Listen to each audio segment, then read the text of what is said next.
I would say you can shorten both reins up an inch.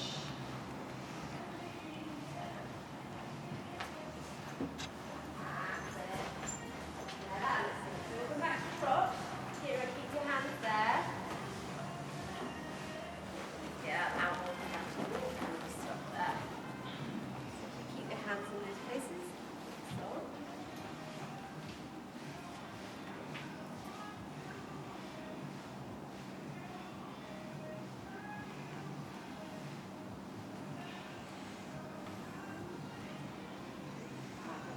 She's like, you will make it. Yeah, they can never. So I have rubber on all my rings.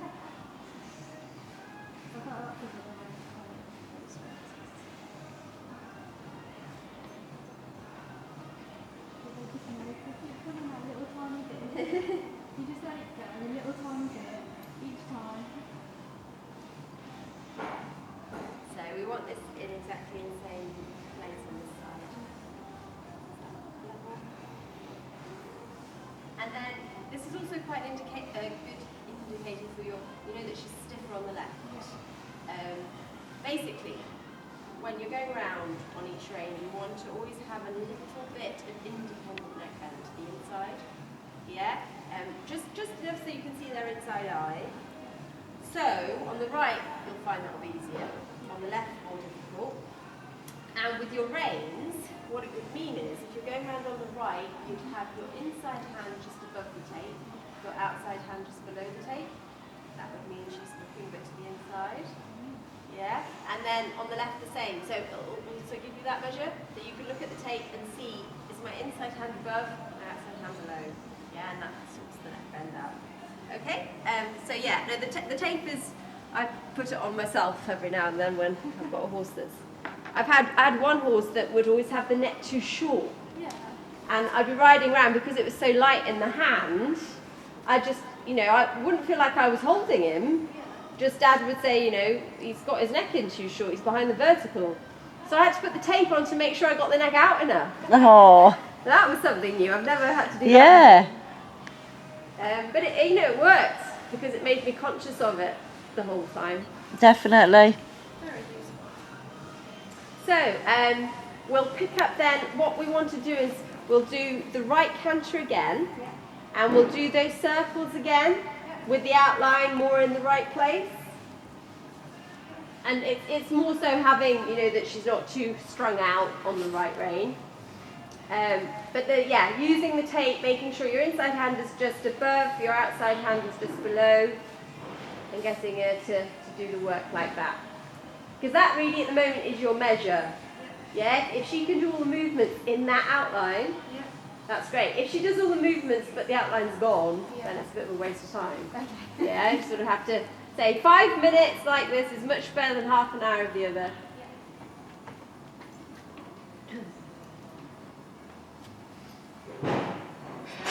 Yeah, so when you're ready.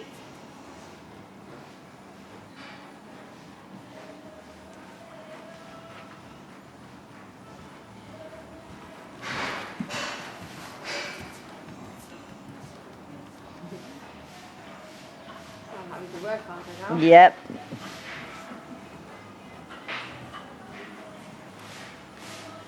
So now do the sequence with the 2 circles down this long side and a medium canter on the next.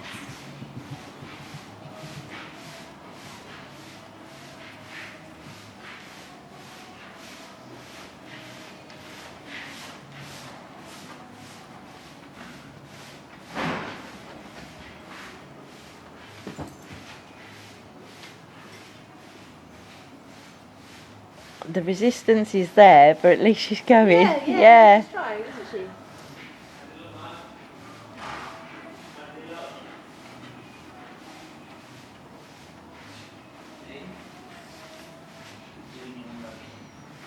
Yeah, that's really good. Doing that bit of medium canter in between is always quite healthy after you've done some collected work.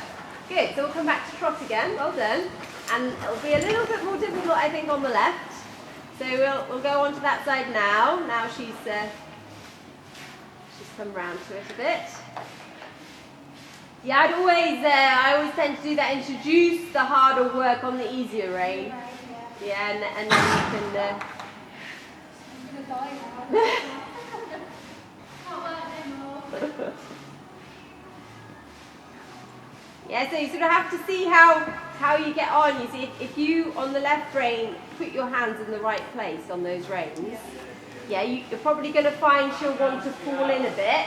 Yeah, so you sort of need to maybe think a little bit like leg yielding to keep her out on this rein as well. See how you go with it the first time. We'll have a go and then go from there. So I'd get into canter on a 20-metre circle as soon as you can that she's forward, and then put your reins into action on the 20-metre circle, and we'll just see how that goes to start with. So your inside hand a bit above the tape, your outside hand a bit below the tape. That's it. Just stay on this 20-metre circle until you feel you've got that organised.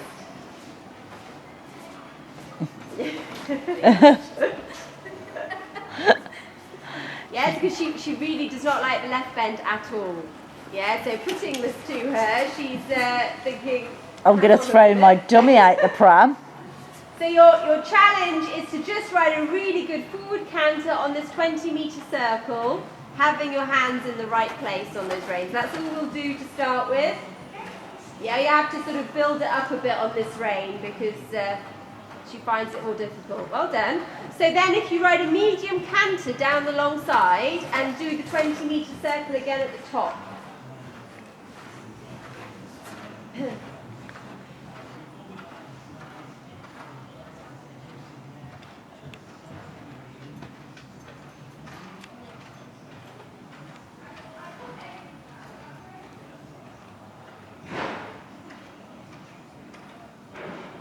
Well done, and a medium canter again down the long side, and then we'll do a 15-metre circle down here.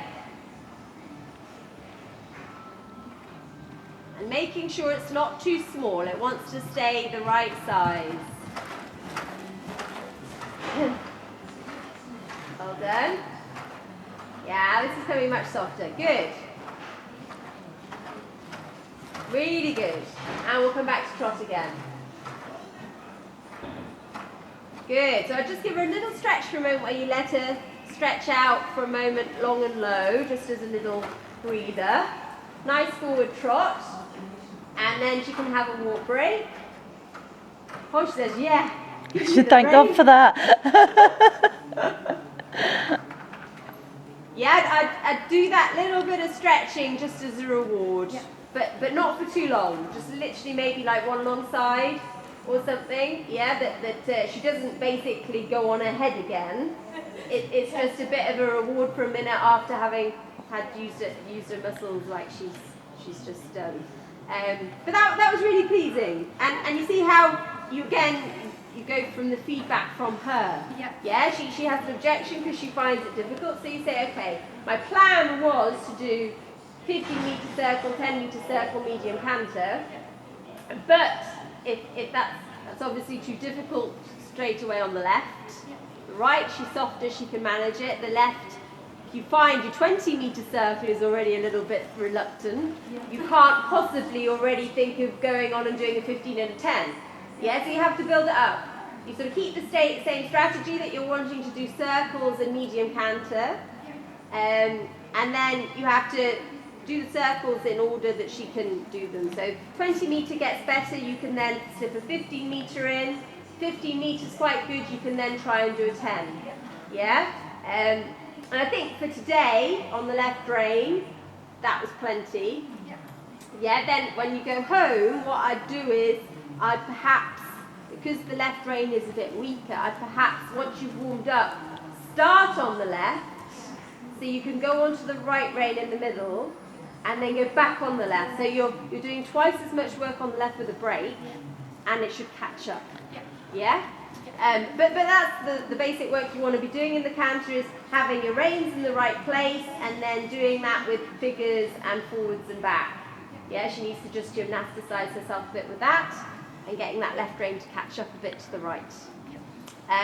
Okay, so we'll do now a little bit in trot, where We'll do a little bit with, again, the basic outline, but we'll work a bit more with some leg yielding. Yeah, because that will complement your canter work quite nicely. So we'll start on the right rein again, which is a bit easier, just to get her going. Has she ever done any leg yielding yet? I can go down the line and go to the wall and back. Whether it's the perfect way is different. What I find happens quite a lot is that horses often learn to do it. I mean, in the test situation, they like you to be quite parallel. Yeah, so you have to bear that in mind for a test. But I find people often go for that and then neglect any forwards or bending in the leg yields at home. Yeah, and I always think that's important because it gymnasticises the body a bit more. You know, a horse just to fly sideways, they can be quite stiff and straight. So I tend to approach it, let's say if you're on the right rein in trot, and if you did a 10-metre circle at H, just to get her a little bit together, and then you want to ride, we'll keep the line quite long and shallow for a moment, if you ride from the centre line over towards F with a diagonal. Yeah, so you just ride a diagonal from the centre line to F with a little bit of right neck bend. Yeah, so if you have your hands in the right place of the tape, that will take care of that. Okay. So we'll do that just to start with, and then we can add the leg yielding to it. Okay. So if you want to pick up in trot and go one round, and we do our 10-metre circle at H. And again, just checking your hands are in the right place on the tape.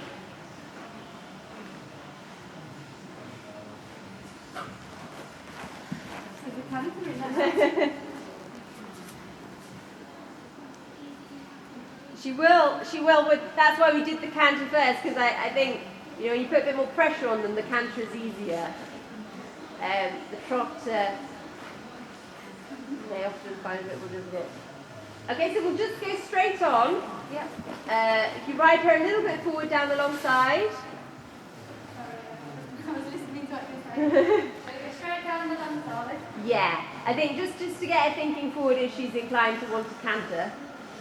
Just to get her mind off it, just go straight on Romina and try and ride her a little bit forward in the trot.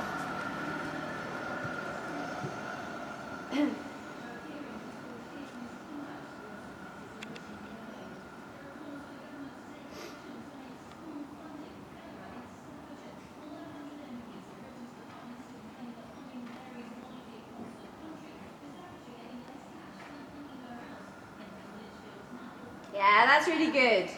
Just to get her thinking forward. Now you can do your 10-metre circle at H.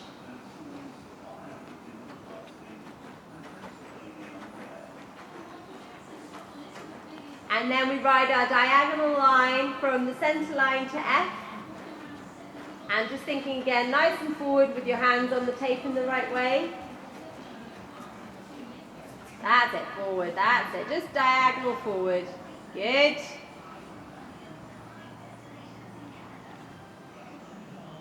Well done.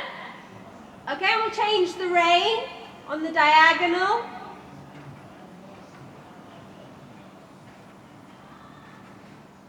She's getting a bit tired now, I think.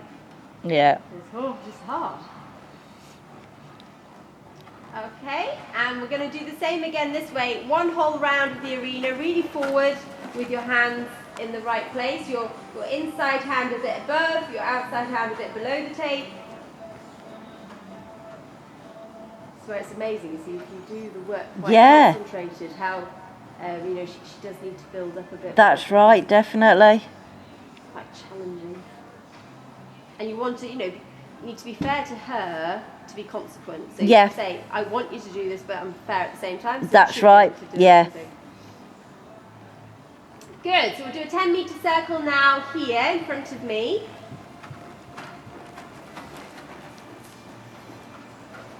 And then we're going to do exactly the same this way. If you ride your diagonal now from the centre line to K. And just think nice and forward. That's it. Looking for your hands to be on the tape in the right way.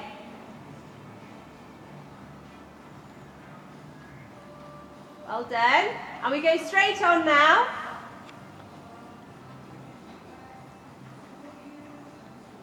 Okay, and see if you can just shorten your left rein a little bit more.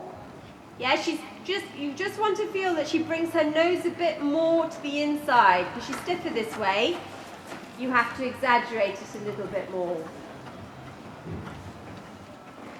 That's it, that's good. Just that you feel you can see her inside eye a bit. Yeah, there's the neck bend coming. Now go straight on the track, and try and keep it on the wall, the same. Yeah, that you see her inside eye a little bit, and her body stays nicely on the line it was on. That's it. We'll do a 10-metre circle again at F. What are you doing, little dog? You fell down. And you want to go for softening that neck a bit on the circle again. Make your inside rein a bit shorter, your outside rein a bit longer. And now straight on, and keep that flexion on the long side. That's it. That's coming. That's coming. And back to walk now and give her a long rein. Very good. That was a big improvement. Good. So give her a long rein, big pack. Because that was quite hard for her. Yeah, she did. That was really good. Really good. The right side are really quite tight. You know, she wants to always have right bend by herself. Yeah. So it's tweaking this, and the circle is the best place to get the bend going. Yeah. And you want to feel that you got your inside rein shorter, your outside rein longer, because the inside rein has to take it, the outside rein has to allow it. If the outside rein is too short, she can't get round. Yeah. You then support her inside leg to outside rein, that she doesn't fall in off the line, and that's where you get inside leg to outside rein contact. But initially, to get something to happen, you have to make your reins quite different lengths. Yeah? And doing that there, that's a really good measure for you, to just do like one circle, the beginning of the long side, and then try and keep the bend for the rest of the long side. Yeah, because you've got that as a clear measure there. Can I see her inside eye? Yeah, and then at the minute, because that's quite hard for her, do maximum one long side, then either sort of change the rein, go on the other, or have a break. Yeah, until you can build it up, you can keep it more consistently. Yeah, but at the minute, that's plenty for her. What we did today, I'd say, we've got plenty to keep going with like that for like a week. And then what we've been looking to do is just increase everything a bit. Yeah? And especially sort of in that canter, always doing the canter first, I feel, because that gets her quite forward and gets her looser. And getting that left side to catch up to the right. And then doing a little bit of trot afterwards, and that little bit of a routine there with the circle and the diagonal, you know, that adds a bit of variation. I'd keep it just like that at the minute. I wouldn't add any leg yielding yet. And working quite a lot with that circle left, keeping the bend on the long side. Yeah? And then when all that gets softer, then can increase the leg yielding on the diagonal bit again. Yeah, and all you would do with that is just put a bit of inside leg on that diagonal to make your leg yield. Yeah, but I'd do that when you feel you've got her a little bit more even. Because that actually did touch her quite a bit. So you could see in the trot thinking, whew. But I was very pleased with her attitude, you know.